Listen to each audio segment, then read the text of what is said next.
এই মুহূর্তে আমি আছি জাতিসংঘের সদর দপ্তরের সামনে। এবছর ৮০তম সাধারণ অধিবেশন হচ্ছে। এই অধিবেশনকে ঘিরে আমরা দেখতে পাচ্ছি পৃথিবীর বিভিন্ন দেশের মানুষ এখানে এসছেন প্রতিবাদ জানানোর জন্য।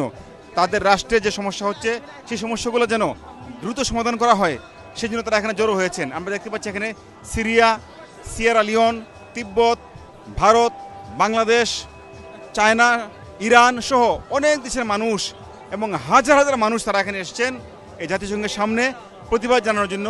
যেন তারা চান জাতিসংঘ যেন একটি দায়িত্বশীল ভূমিকা রাখে, যে যে সমস্যাগুলো হচ্ছে তাদের দেশে সেই বিষয়গুলো সমাধান করার জন্য। এবং সকাল থেকে তারা এখানে প্রতিবাদ জানাচ্ছেন। সেই প্রতিবাদ সঙ্গীতের মধ্যে হচ্ছে যারা তিব্বতিয়ান আছেন, তিব্বতের মানুষ যারা আছেন তারা কিন্তু এখানে প্রার্থনার মধ্য দিয়ে তারা তাদের প্রতিবাদ জানাচ্ছেন। আমরা ওখানে দেখেছি ইরান থেকে যারা এখানে এসছেন তারা, আমরা দেখি যারা ইরানে নিহত হয়েছেন তাদের ছবি তারা এখানে সুন্দরভাবে সাজিয়ে রেখেছেন। সেই ছবিতে ফুল দেওয়া হচ্ছে, অর্থাৎ নানাভাবে এখানে মানুষ প্রতিবাদ জানাচ্ছে। এবং এখানে যারা সিরিয়ান আছেন তারা সঙ্গীত পরিবেশন করছেন, সঙ্গীতের মধ্য দিয়ে তারা তাদের প্রতিবাদ জানাচ্ছেন।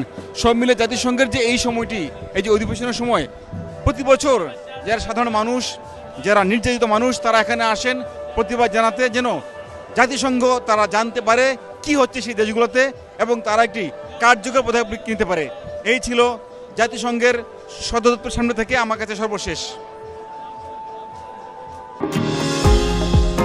নিউ ইয়র্ক থেকে সম্প্রচারিত TVN 24 টেলিভিশন বিশ্বজুড়ে বাঙালির কণ্ঠস্বর।